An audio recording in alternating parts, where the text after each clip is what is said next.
Turn this on. Welcome, ladies and gentlemen, to the informational meeting for, they got me turned up. Maybe I should go back a little bit. I'm sure they'll get it set right downstairs. But welcome to your informational city for the City of Sioux Falls. Today is the 7th of March on 2017. I will open up for the council for open discussion. Christine. Thank you. I just wanted to brief the council. As you all know, I sit on the pretrial task force with you're fine. I sit on the pretrial task force with the county and several different stakeholders talking about how to identify the criminals that should be locked up versus the ones that we're just mad at. And so we've been meeting weekly, every 2 weeks in regards to identifying those, what identifies as someone that, what are those factors and how does that play in with South Dakota state law to score these criminals if they should be locked up or not. So we've continued that conversation. It's going to be ongoing. We're meeting every 2 weeks. So if there's ever anything that you want to know, please let me know and reach out. I'm just kind of a fly on the wall with a lot of it. The judges are really the ones that are giving a lot of the information since they deal with it on a daily basis as well as our state's attorney. So happy to answer any questions if I can, and just want you to be aware that you have council representation on that. That's super, and I apologize for not addressing you correctly. Councilor Erickson. Councilor Staley? Two things, actually. This afternoon, Councilor Neisert and I were able to take a wonderful tour hosted by Matt Nelson from our parking department of all the parking ramps and the parking lots in our downtown area. So I personally thought it was important to survey what we already have for the public and also for our city employees for parking. So that was very nice. And the second thing I wanted to talk about, and I've asked Heather to be here.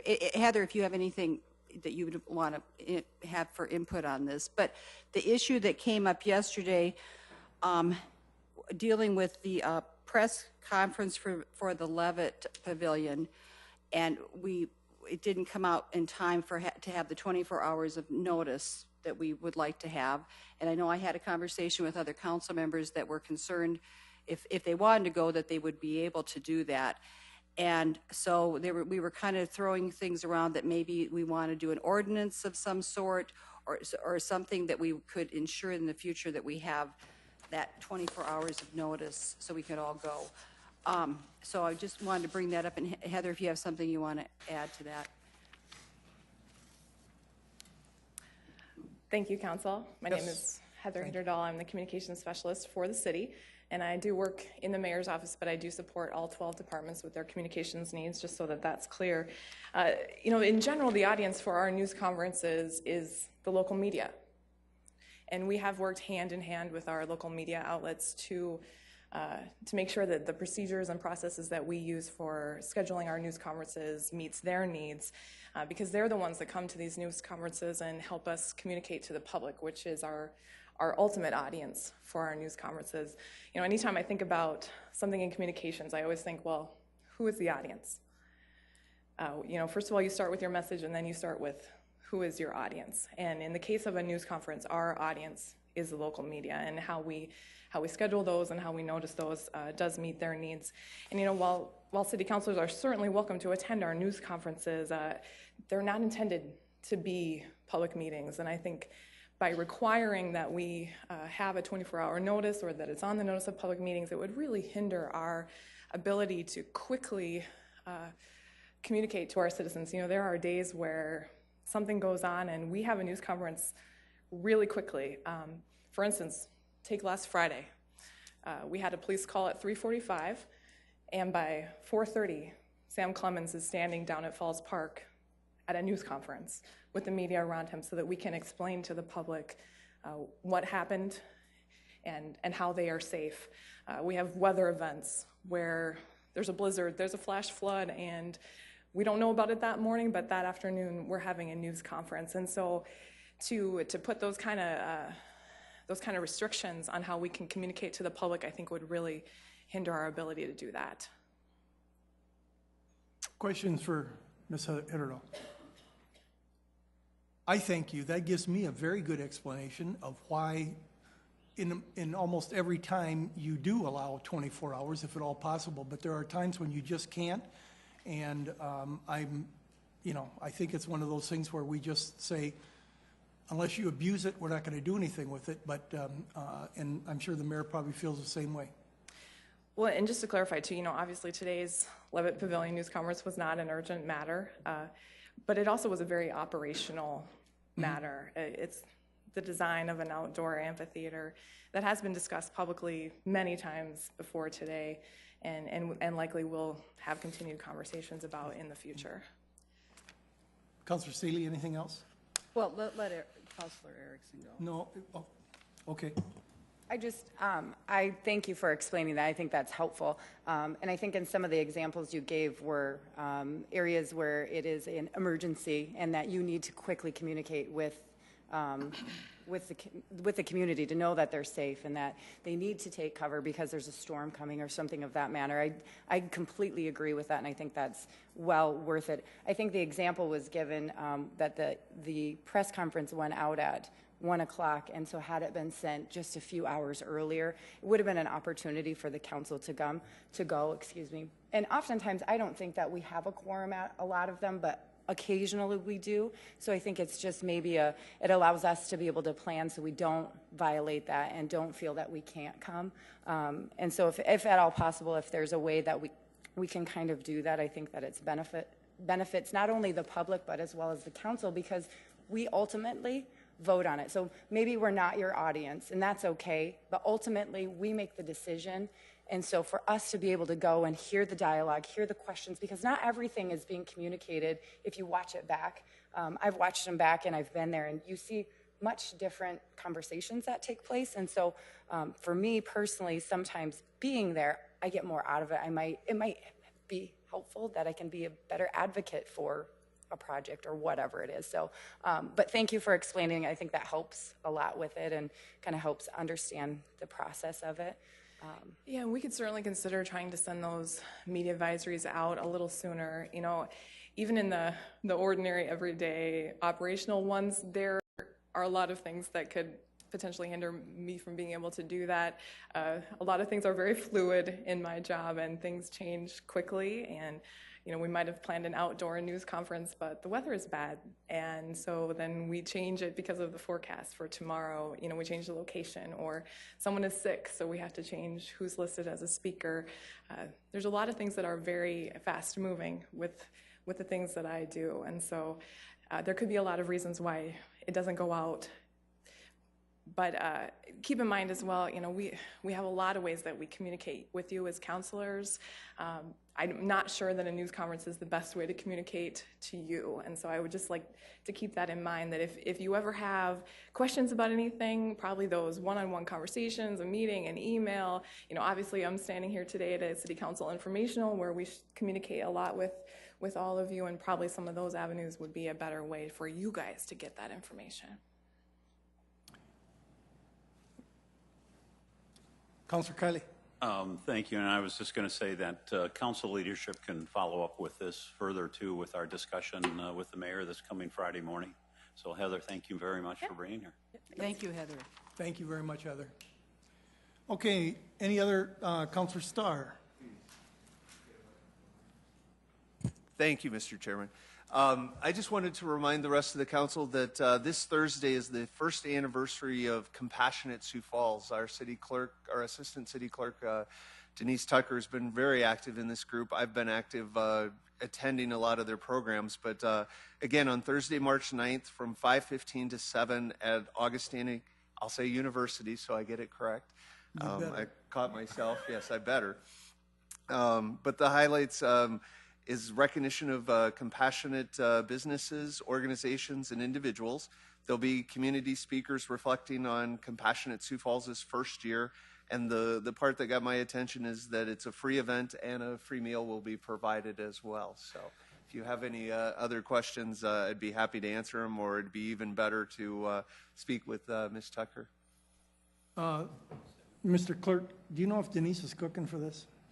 Okay, well then it'll be okay. Again, I was also interested in that part of it as well, so thank you. Thank you very much. Anything else from the council? Okay, let's move on to our first presentation, TEFRA and conduit financing for the Dalrymple Village. Tom and Doug, Mr. Hayek, and the rest of your crew. All right.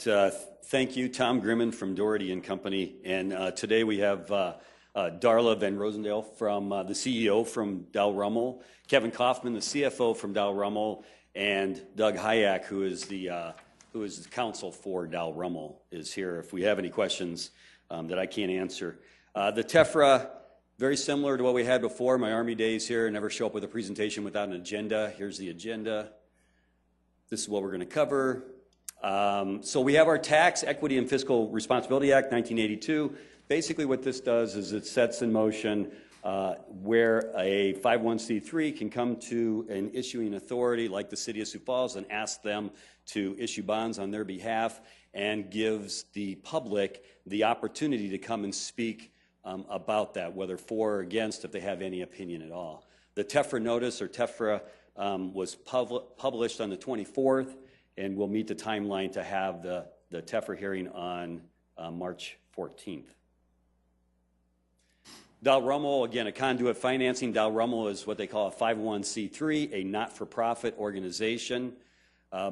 They can finance projects at tax-exempt interest rates, but they cannot issue debt. They need to find an issuing authority. And the City of Sioux Falls is one of those type of authorities. They're an issuing authority. They can issue their own debt, or they can issue debt on behalf of a 501c3 or a not-for-profit like Dalrymple. They've done this in the past. Again, this is why we're coming back to the City of Sioux Falls. Their original large building project out there was in 2002. They did a refinancing of that project in 2006, and then most recently we did a refinancing of that refinancing in 2016, which was last October. The new building project is outlined here above. Basically down below is really the key point here, and kind of wraps back into the resolution, the ordinance that you'll act on in the first reading also. If that moves ahead, is the dollar amount for this project. It outlines the different parts of construction projects that they're undertaking. Is a $34 million project. The ordinance that you'll be asked to act on is for $37 million. If you figure in that there'd be a reserve fund and some other costs of issuance involved, we're really looking at about a little over $36 million. So we've rounded up to 37 to make sure that we've met all the costs that are going to be part of this project by the time we get to the financing, to the financing of the project. One key point here to point out that there in the middle, and maybe I should have put it up front, a lot of times you don't see these projects, they don't come with a lot of equity. In this situation, they're going to be putting $6 million, or projected to put $6 million of equity into this project of their own money. $3 million of it through a capital campaign that's been ongoing right now, and another $3 million of their own money. So a sizable amount of equity going into this project. And then we get into the conduit financing. The city has no liability as the issuing authority. So the bottom line, usually I wrap it up, is no liability to the city for debt service, no liability or no impact to the bonding capacity, no impact to the city's debt limit, and no impact to the city's bond rating by doing this type of issuing. So I guess I'll sum it up or end it there, and if you have any questions, still got my 10 minutes here, I think. No problem. Very conscious of time. No problem. Questions? Yeah, Councilor Starr. Thank you, Mr. Chairman. Tom, tell us, why don't more nonprofit good organizations like Dalrymple use this type of financing, or do you just need to be beating the streets a little bit more to find those clients, probably more than anything? Didn't mean to sound like a sales manager. No. Well, if you know a few more, send them my way. But, in reality, and I think we had this question once before, is really the revenues of your 501c3 have to support a financing of, say, a 30, 20-year financing. A lot of your not-for-profits are 501c3s. I pick on United Way. They're a fundraising type of 501c3, so they fundraise, and then their budget is built off of the fundraising that they have for those projects. Whereas This 501c3, and you can look at McKinnon or Avera and Sanford, they're 501c3s, and they do a lot of issuing. They usually go through the Health and Ed Authority, the state authority for those type of issuances. So that's, and that is an avenue that Dalrymple could use too. But again, the City of Sioux Falls, and if you want, you know, Darla can talk to, you know, how the City of Sioux Falls has been a really good partner for them over the years since 2002 and beyond, actually before that, but with that financing in 2002. So I don't know if that answers your question, but hopefully get you there. I mean, if there's other 501c3s that are out there and want to utilize this financing, this mechanism, you know, hopefully the city would be open to that financing. Again, the impacts are minimum to the city, and it allows organizations like Dalrymple and others to finance projects on a tax-exempt basis, which saves them a fair amount of money. The other thing, Mr. Chairman, if I might, Go just ahead, more of Councilor a quick comment. It's the way we do business in South Dakota too. When you look at the amount of equity that they're bringing to the table as part of this project, that it's not a highly leveraged, speculative venture that they're doing as well. So it's good to see that type of project where there's more equity going into it than there is money that's being financed. But again, that's how we do business in this part of the country too. So. And I will tell you, as part of our due diligence, there's and if anyone wanted to see it, we could probably provide it as once it's completed. There's a feasibility study that's been done on this, and that looks really good. I mean, the numbers such as days cash on hand and coverage numbers, things that we worry about as underwriters, are very strong numbers for Dalrymple. Thank you. Councilor Staley. Well, I remember when this came up earlier, was it this summer? And now, I thought at the time, Tracy Turbeck said this was a one-time thing, and we were considering it because we had a previous history with you, but this wasn't something that was going to be an ongoing practice. So that's why I was surprised when I saw this come up on the agenda. So I'm somewhat, I just have to tell you that I've got some reservations about this. And I wanted to know how would you compare yourselves, and I think Dalrymple's a wonderful facility, by the way, nothing against them. But I think we're going to have to be careful here, setting a precedence moving forward for other entities in our community within what our city is doing. How do you compare with like Trail Ridge and All Saints and Prince of Peace? As far as I'm not a IRS specialist here, but Yeah. Thank you. Dalrymple is a continuing care retirement community. Would you identify yourself Yes. just for the record? Darla Van Rosendale, CEO at Dalrymple. Dalrymple is a continuing care retirement community similar to Trail Ridge and many of the other retirement communities, except for we have all levels of care from independent living, assisted living, memory care to nursing home. And so what is our niche is when someone moves to Dalrymple, they are assured that we can take care of their needs no matter what they are and how they change. And that's important to us. So to similar be able to to meet Prince their of needs. Peace? Similar to Prince of Peace. We are 2 of 3 continuing care retirement communities in Sioux Falls. The others have portions of the care, but not all the levels. So in fairness, though, if we're opening the door here and having this relationship with you, then it would really be hard for us to say to another entity, no. Or, I mean, how do we tell them we're doing it for this group, but not for this facility?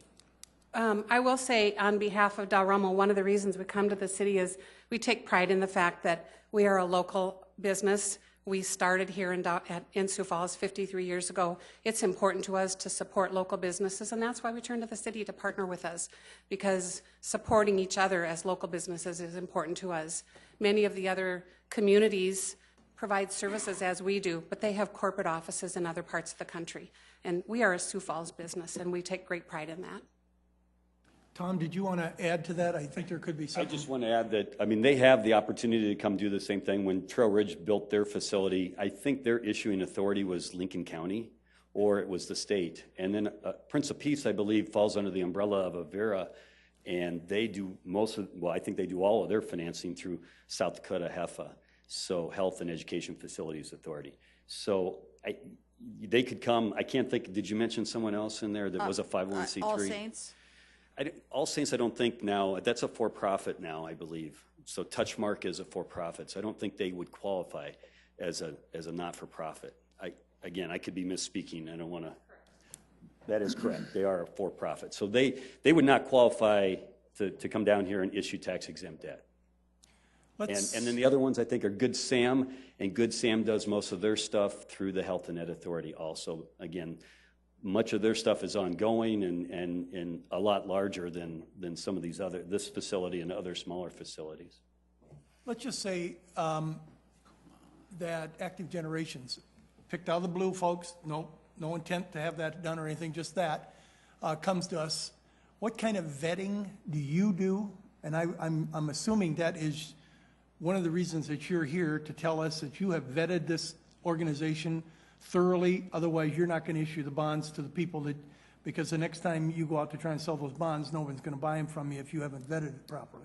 That's correct. And if Active Generations had a strong enough balance sheet where they had a revenue source, again, these are folks that are obviously coming into the facility, using the facility, paying as they go, and not just a fundraiser, which goes on with a lot of not-for-profits.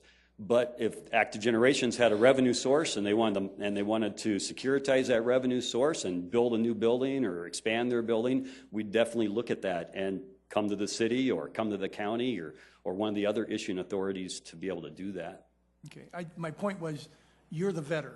You're the one who yes. makes sure that Yes. Dalrymple can pay the bill on this. Right, that is correct. And again, we oversee the feasibility study, which, those folks are the real experts on, are they going to be able to meet their projections that they're projecting? Because obviously, the people that are going to fill these rooms and what was on that one sheet, they have to come yet, and this all meets within their feasibility study. Other questions? Councilor Neitzer. Yeah, I think it's important to point out that let's not lose sight that we're not liable for this. I mean, so I don't think we should get too worked up about all of these different issues. We have no liability. The other thing is, it sounds like this is very routine, happens all the time. The only difference is what the issuing authority is. It just happens so happens to be us this time. Right. I mean, we've actually picked the City of Sioux Falls. I mean, we could have gone to the county and asked them. I will tell you their fees are a little bit better, but we've done this with the city, and the city's, as Darla pointed out, the city's been a great partner for the last 15 years. So why mess up a partnership like that, right? Mr. Hayek, did you have something to add? Yeah, just kind of to follow on what he just said, Doug Hayek with Davenport Evans. One of the other reasons that this doesn't really set that much of a precedent for it, in theory, any non-501c3 organization could come forward with a project that would be financed through the city, but that is, it's not going to happen because, frankly, the city is not the ideal issuer for most of them, for the smaller ones, because they want to be able to, most of those are privately placed. A lot of them are directly through the banks. And when they're privately placed like that, the reason that they do that is because they can get special tax treatment. And you have to be a small issuer in order to be able to do that. And so that's why, for example, we wouldn't normally do one through the county because that would turn the county from a small issuer into a large issuer. And then it makes it really ineligible for bank qualification treatment. So that's why, for example, Councilor Staley, the Sioux Falls Christian Schools, O'Gorman, or the Sioux Falls Catholic Schools, I should say, they finance theirs through a combination of Minnehaha County bonds and Lincoln County bonds. So they were able to take advantage of it because by separating it that way or utilizing the bank qualification for those two entities, they were able to get a lower interest rate and make them eligible for local banks to purchase. And so sometimes that works out better, but whenever the City of Sioux Falls or the Health and Ed Authority or any of these big issuers issue bonds, they're not typically bank qualified because they issue more than $10 million of bonds in a year. And so that's why, frankly, we try to preserve, or the county tries to preserve its issuing to smaller issuers and not have big ones like this to eat up all of that eligibility. And so it kind of is a happy medium. So I don't think you'll need to worry about a lot of these coming forward to you. even though they have been coming here for 40 years. But there's just not going to be a lot of them that actually come through the city. Yeah. Can I ask a question? Certainly may. Sure.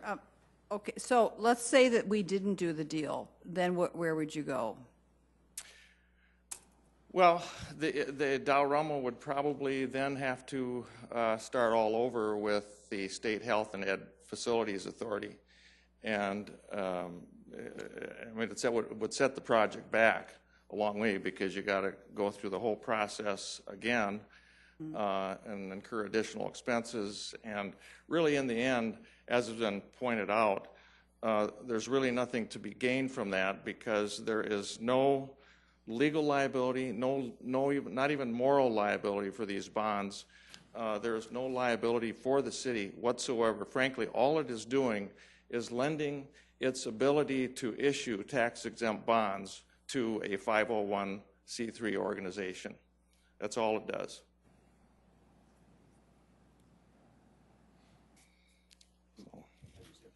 Yes, go ahead. And just to follow up a little bit on the I don't know what exactly Tracy might have said, and he's not here to ask, but I know in this kind of the informal informational meeting we had in the back office, I know there was a number of counselors that showed up. Counselor Neitzer, I think, was there. I don't want to throw him under the bus, but I do believe we did talk about a new money project that might come next year when we were talking back in October, August, or whatever. I don't know if he remembers that at all, but I do remember it was brought up. It wasn't part of the briefing necessarily or the slides, but we did talk about that. So I just wanted to bring that up, that it was never our intent just to be one and done. I never said one and done. These folks never said one and done because they've been working on it for 2 years. So I just want to get that out there for the public that we never said that from our end. Councilor Kiley. Thank you. And thank you all for being here this afternoon. And we are not establishing a precedent. As Mr. Hayek stated, this has been ongoing for over 40 years now. And I was happy that Tom just stated what he did, that it's very likely it's going to happen again. And more power to you, and more power to other organizations, provided that they qualify. It's an option for them to do what they need to do. Because after all, they all provide, and Dalrymple in this case provides a very valuable, necessary, needed service to this community. So our community greatly benefits from this. So thank you very much. Especially as the rest of you get older and I stay the same age, right? I do have, Tom, if no one else has some, I have a couple of questions. First, we're looking at, you said you rounded to 37 million on the total project. I believe that's what the ordinance says. Okay, and you're going to borrow, and you're going to put $6 million in yourself. That brings it down to 31. And you're going to borrow. Actually, the overall project size includes what we're asking for, and the bonding side does not include that $6 million. So the actual project size is over $40 million, or okay, over. So add that. I mean, if you do the math on the 34 on that one sheet, Yep. So it's about $40 million, a little less than that now with some revised numbers. Or 6 added, and so call it 40. Right, and then you add about $3 million in for a debt service reserve fund, and another $2 million for capitalized interest, which I didn't break it all down. The difference was going to be your fee.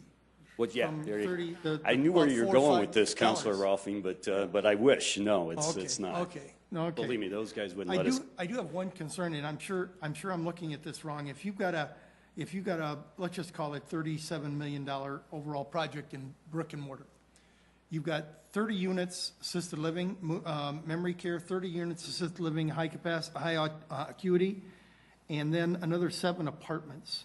That's 37 units. That's $1 million apiece. Does that make sense? Am I not looking at this right? You know, I pulled this off of their feasibility study, but there's a lot more that's going on than maybe that's obvious on that sheet. I was trying to give you the 30,000-foot view, the big stuff. I mean, I'm sure Darla can, and that's why she's here, so she can talk to every little nuance. Right. I love to talk about projects. Darla Van Rosendale, CEO at Dalrymple. We'll be adding 60 apartments. There'll be 30 memory care and 30 assisted living apartments. The 7 that it talks about are some that we are just refurbishing, turning into more assisted living. But we're also adding some common areas. We're adding a large gathering hall beside our chapel. We are expanding our Main Street to bring more amenities to the residents, including a larger beauty shop, a wood shop, an art studio, a little golf pro shop and putting green, a theater. Why don't you say any more? That's part of what really brings quality of life for our residents, is all those extra amenities. So there's a lot more than just the residential apartments that we're building. That's super. You know, when you look at this, there's other things I was sure, and that's what I wanted you to bring out. So appreciate it very much. Any other questions? Councilor Ralphing would like to reserve his room right now, I think. Right next to the pro shop. Does it have a cage in it? It's going to have a simulator. Simulator. All I need. That's right. Put me down. Any other questions? Thank you very much. Appreciate it. And if we have any other questions, we'll get back to you. But thank you very much for your presentation. Okay. Mr. Kiley, would you like to take us into executive session, please? Sure. I move that we move into executive session at this point in time to discuss the qualifications, competence, performance, character, or fitness of any public officer or employee or prospective public officer or employee. The term employee does not include any independent contractor, according to South Dakota Codified Law 125-1. A second? Second by Erpenbach. We will move into executive session now. Thank you all very much for being here.